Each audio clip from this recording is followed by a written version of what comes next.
Back my great warriors. आज हम लोग नोबेल पुरस्कार डिस्कस करने जा रहे हैं, उसकी पूरी हिस्ट्री डिस्कस करने जा रहे हैं। नोबेल पुरस्कार किसको दिया जाता है, कब दिया जाता है, क्यों दिया जाता है, किस लिए दिया जाता है। तो ये इसको अल्फ्रेड नोबेल पुरस्कार भी कहते हैं।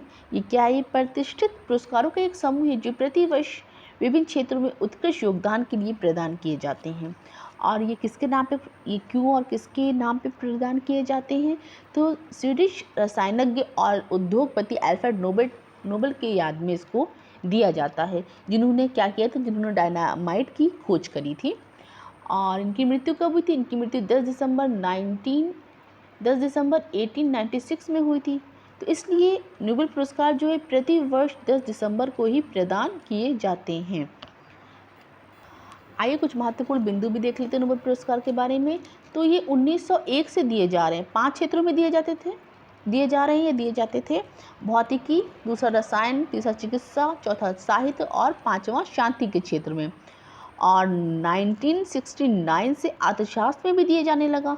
और इसकी घोषणा कब हुई थी, इसकी घोषणा हुई थी 1986 में। इसकी घोषणा हुई थी कि अर्थशास्त्र के क्षेत्र में भी नोबेल पुरस्कार दिया जाएगा। नोबेल पुरस्कार 10 दिसंबर को दिया जाता है, ठीक है। 10 दिसंबर को अल्फ्रेड नोबेल की मृत्यु पर दिया जाता है। ये पूछा जाता है मृत्यु पे, ठीक है, मृत्यु याद रखेंगे।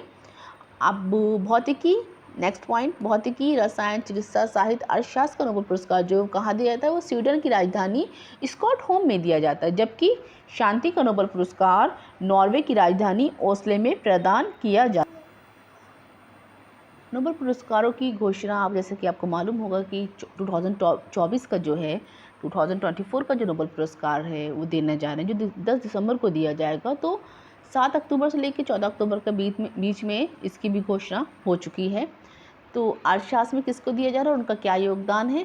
अर्थशास्त्र में जो दिया जा रहा है वो उनका योगदान क्या है, संस्थाओं के निर्माण और समृद्धि पर उनके प्रभाव पर शोध किया। किसने किया, 3 लोगों ने किया है।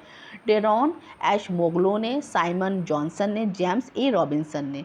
इसके बाद भौतिकी का जो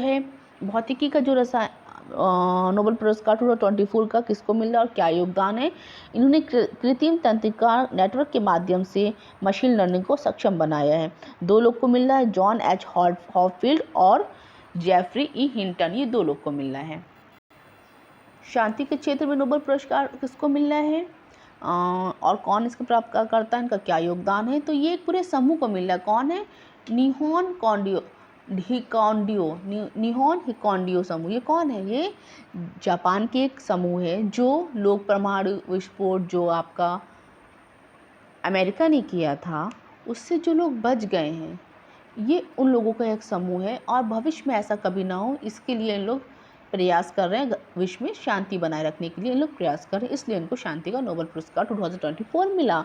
इसके बाद रसायन का 2024 का पुरस्कार क्या किसको मिला और उनका क्या योगदान है। इन्होंने क्या किया, इन्होंने प्रोटीन की संरचना की भविष्यवाणी करी और उसका डिज़ाइन तैयार करने में सफल प्रयास किया है, इसलिए इनको मिला है। 3 लोग को मिला है। कौन कौन है, डेविस बेकर, जॉन जम्पर, एक और कौन है, डेमिस हॉस्पिस। मेडिसिन में किसको मिल रहा है और क्या योगदान है। इन्होंने क्या किया, माइक्रो आरएनए की खोज करी और जीन में उसकी क्या भूमिका है, इसको इन्होंने दर्शाया। 2 लोग हैं, गैरी रुकमन और दूसरा विक्टर एम्ब्रोज। दोनों कहाँ के रहने वाले हैं, दोनों आपके यूएसए के रहने वाले हैं। इसके बाद साहित्य का नोबेल पुरस्कार किसको मिल रहा है और इनका क्या योगदान, ये कहाँ के रहने वाले हैं। तो साहित्य का जो है मिल रहा है वो मिल रहा है काव्यात्मक गद्य के लिए मिल रहा है। किसको मिल रहा है, हांगकांग, ये कहाँ के रहने वाले हैं, दक्षिण कोरिया के रहने वाले हैं। और 2023 में साहित्य का नोबेल पुरस्कार किसको मिला था, नॉर्वे के लेखक और नाटककार जॉन ओलाव फॉसे को मिला था।